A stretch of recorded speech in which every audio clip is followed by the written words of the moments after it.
Assalamualaikum warahmatullahi wabarakatuh. Kapun kap sawadikap makalah hapikan kakap hap hap hap. Mantap. Balik lagi di channel YouTube aku, di channel YouTube Rido Dodo.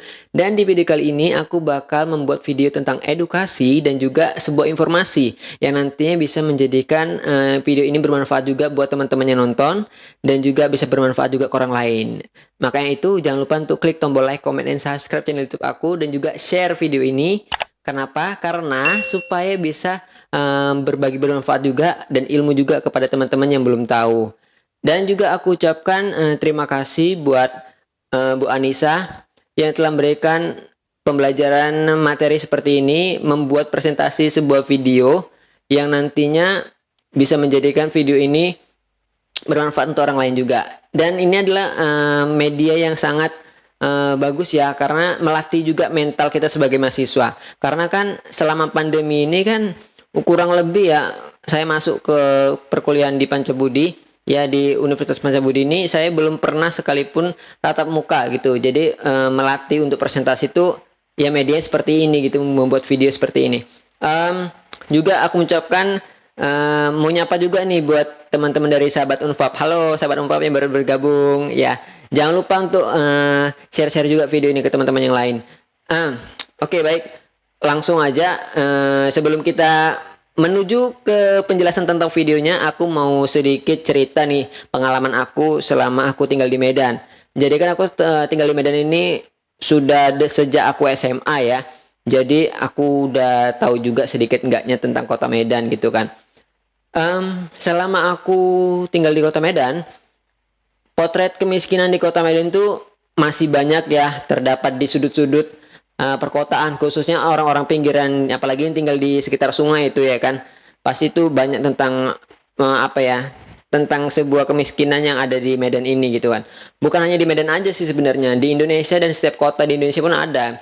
Bahkan setiap negara itu memiliki tingkat kemiskinan yang bervariasi. Nah, berbicara tentang kemiskinan, di video ini saya akan menjelaskan sebuah video yang menjelaskan ada sebuah negara ya yang dikategorikan sebagai negara miskin. Mungkin salah satu negara ini teman-teman tahu ya, karena negara ini dulu pernah bersama kita gitu. Ya, Timur Timur atau sekarang disebut Timor Leste. Ya, langsung aja kita jelaskan ya beberapa penjelasan tentang kemiskinan di negara Timor Leste yang mungkin teman-teman ada yang belum tahu juga ya kan. Oke, langsung aja kita ke pembahasannya.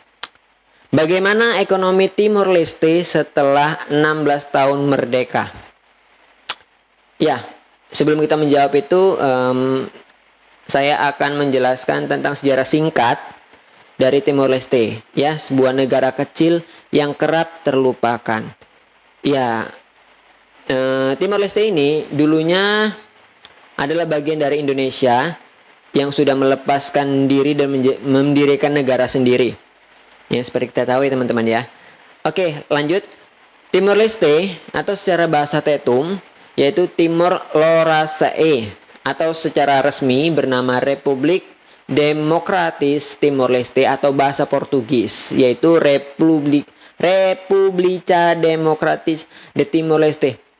Agak susah menjelaskannya ya, karena emang susah gitu penjelasannya, makanya saya presentasinya itu menggunakan laptop seperti ini, jadi harus saya jelaskan juga, harus baca gitu. Jadi mohon maaf atas kekurangan ini. Oke, kita lanjut ya. Timor Leste ini yang sebelumnya merdeka itu bernama Timor Timur ya, seperti yang aku tadi bilang.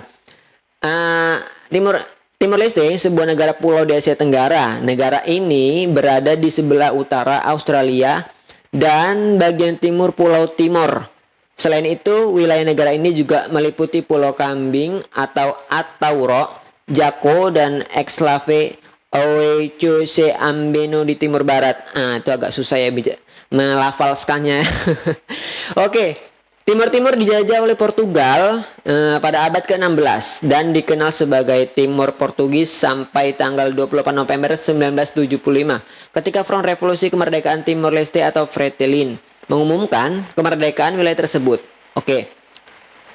9 hari kemudian Indonesia melakukan invasi dan kemudian menganeksasi Timur Timur. Timur Timur dinyatakan sebagai provinsi ke-27 oleh Indonesia pada tahun berikutnya. Ya, langsung aja ada juga nih di tahun 1975 ada sejarah tentang Timor Portugis ditelantarkan ya. Portugal ditelantarkan oleh Portugal yang dilanda revolusi anyelir, invasi oleh Indonesia dibantu Australia, Inggris dan Amerika karena ditakutkan jadi negara komunis ya, seperti itu. Dan pada tahun 1976 menjadi provinsi Timor Timur bagian dari Indonesia.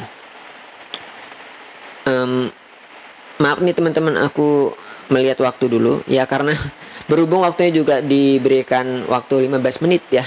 Oke, kita lanjut ya.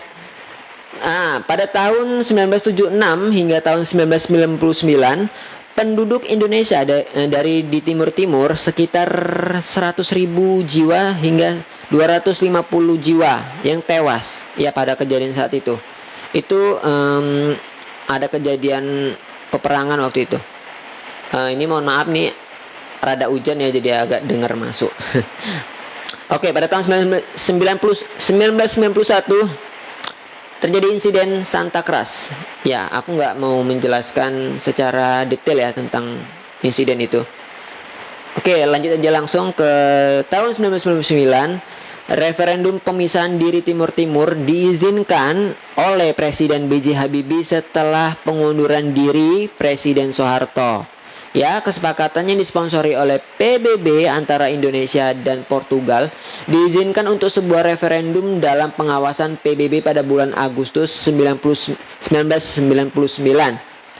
Pemungutan suara yang jelas untuk kemerdekaan Timur Timur disambut dengan kampanye kekerasan milisi pro-integrasi Timor Leste dengan dukungan dari Indonesia. Nah, dengan izin dari Indonesia, pasukan penjaga perdamaian multinasional yang dipimpin Australia ditempatkan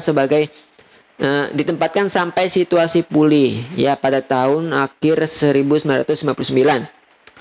Nah, pada tahun 2002 Timor Leste ini langsung terbentuk menjadi sebuah negara ya. Yang negaranya sekarang menjadi negara Timor Leste, namanya bukan Timur Timur lagi. Kalau Timur Timur dulu adalah itu masih menjadi bagian dari daerah Indonesia. Dan pada tahun 2006, sepertiga mantan tentara nasional Timor Leste memberontak menuntut keadilan, pecah konflik antara pihak polisi yang mendukung pemerintahan dengan pihak militer. Oke, lanjut. Kalau itu tadi ada sejarah singkat, langsung kita berbicara tentang perekonomian yang ada di Timor Leste, ya.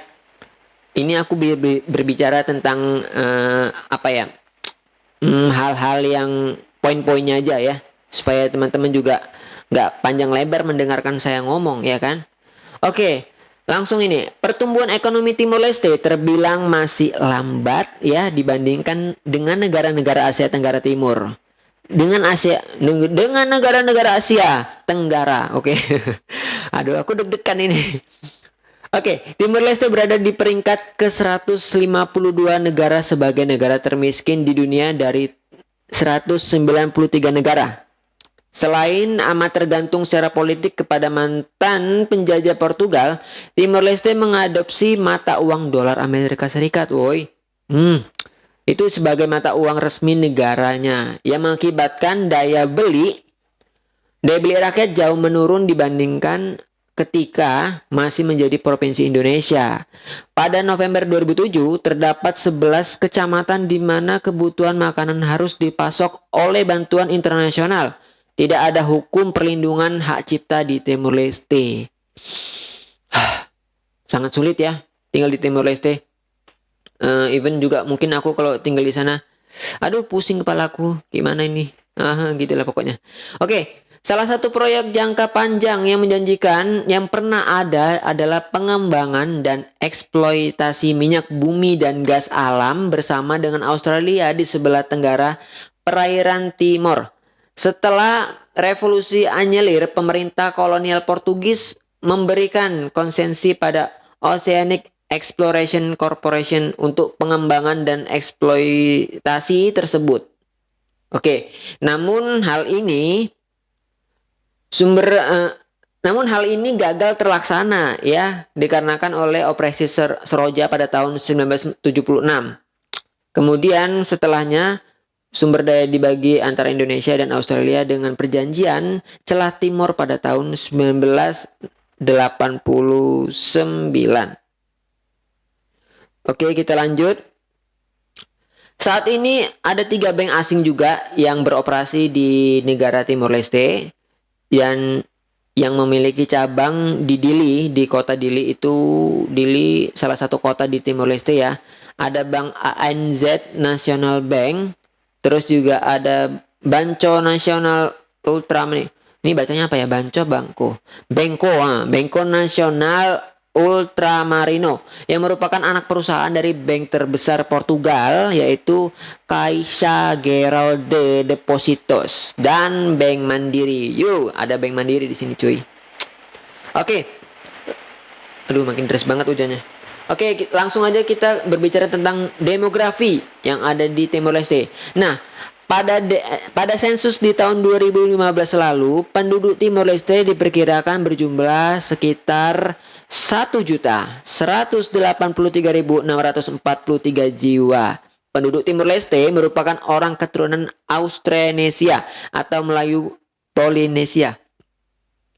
Papua juga ada sejumlah minoritas Tionghoa atau Hakka dan beberapa keturunan Portugis Eropa yang biasa disebut Mestikos. Seperti itulah bacanya ya. Saya kurang paham seperti itu. Oke, lanjut kita ya. Dikenal sebagai negara miskin dan terbelakang, tak disangka biaya hidup di Timor Leste sangat jomplang dengan Indonesia, bahkan lebih tinggi ya. Berikut ini rinciannya, aku jelaskan ya. Pertumbuhan ekonomi Timor Leste kian terpuruk dan pengangguran besar-besaran mengancam negeri miskin itu. Belum lagi ancaman kekurangan pangan ya, karena kan negara mereka kan nggak luas ya kan, gitu kan. Kalah telak dong dengan Indonesia. Terus juga mengutip dari salah satu artikel dari kompas.com, berdasarkan dari laporan United Nations Development Program atau UNDP, Timor Leste berada di peringkat 152 negara sebagai negara termiskin di dunia. Itu tadi yang aku jelasin pada teman-teman ya. Mereka termasuk salah satu negara termiskin nomor urut 152. Ya, seperti itu. Lalu PDB per kapita Timor Leste diperkirakan akan mencapai 2.356 dolar Amerika Serikat atau sekitar 34,23 juta rupiah, atau dengan kursnya itu 14.000 ya ininya dolarnya, 14.532 pada Desember 2020 lalu. Nah, masih di bawah pendapatan per kapita Indonesia pada tahun 2019 itu berjumlah sebesar 4.174,9 dolar Amerika Serikat atau sekitar 60 juta rupiah. Oke, kita lanjut ya. Nah, sejumlah sektor ekonomi Timor Leste sebenarnya masih sangat bergantung pada Australia dan Indonesia pastinya ya, terutama barang-barang impor. Pada tahun 2019, sebagaimana dilaporkan Bank Dunia, pertumbuhan ekonomi Timor Leste sekitar 4,1% di tahun 2020 dan meningkat menjadi 4,9% di tahun 2021. Sementara menurut Bank Dunia, pertumbuhan investasi swasta di Timor Leste itu masih saja melempem ya dari tahun ke tahun pasca merdeka. Ini terkait dengan stabilitas politik dan ekonomi di negara itu yang masih bergejolak ya. Dengan kondisi perekonomian Timor Leste yang demikian, ternyata dari segi biaya hidupnya, bekas wilayah RI ini mencatatkan biaya hidup yang lebih tinggi dari Indonesia. Wow, mereka berani sekali ya. Melansir dari numbeo.com ya, tercatat biaya hidup di Timor Leste 53,85% lebih tinggi daripada di Indonesia. Wow, impresif ya. Angka tersebut berdasarkan data agregat untuk semua kota dan sewa tidak diperhitungkan. Sementara itu dilaporkan bahwa biaya sewa di Timor Leste rata-rata 358,19% lebih tinggi daripada di Indonesia. Wow, mereka cukup tinggi sekali ya. Ya mungkin mereka pakai mata uang ini ya, dolar Amerika Serikat, makanya semua tinggi. Oke, kita lanjut. Nah, untuk makanan di restoran murah di Dili seharga Rp59.000. Wow, dengan selisih Rp20.000 lebih mahal ya daripada Jakarta, yaitu Rp39.000. Dan juga ada beras di Dili juga memiliki harga yang relatif mahal, yaitu sekitar Rp28.000 dibandingkan di Jakarta yang berharganya sekitar Rp13.000. Demikian juga harga bensin di Timor Leste. Ini buat informasi teman-teman juga, hampir 2 kali lipat di Jakarta, yaitu sekitar Rp15.000, sementara Jakarta Rp9.000. Bahkan untuk jasa penitipan anak sekalipun, Dili memiliki tarif yang cukup fantastik per bulannya untuk satu anak, ya, yaitu sekitar Rp12,7 juta dibandingkan Jakarta yang tarifnya sekitar Rp2,1 juta saja. Meski beberapa item seperti bir lokal dan keju lokal memiliki harga yang lebih murah di Dili. Oke. Ya, sebegitu aja penjelasan dari saya mengenai tentang potret kemiskinan di Timor Leste. Ya, dari sejarahnya pun kita sudah tahu ya, mereka juga salah satu negara bekas penjajahan juga ya, seperti Indonesia, cuman mereka mungkin lebih mengkhawatirkan lagi ya kehidupan di sana ketimbang Indonesia. Oke. Buat teman-teman yang mungkin mendapat informasi juga dari video ini, bisa untuk klik tombol like, comment, and subscribe channel YouTube aku ya. Jangan lupa untuk share juga videonya. Berhubung ini juga sudah mencapai menit ke-16 dan juga 25 detik nih. Aduh, berjalan terus. Jadi aku tutup aja langsung ya dari teman-teman, dan sekarang pun hujan sudah makin deras ya. Terima kasih buat teman-teman yang udah mampir kemari, dan terima kasih juga buat Ibu Anissa. Mohon maaf juga apabila dari presentasi saya ini masih ada kekurangan dari segi bahasa dan penyampaian saya. Saya mohon maaf. Lebih dan kurangnya seperti ini video saya, semoga menjadi video yang bermanfaat. Oke, wabillahi taufiq wal hidayah. Wassalamualaikum warahmatullahi wabarakatuh. See you and bye bye.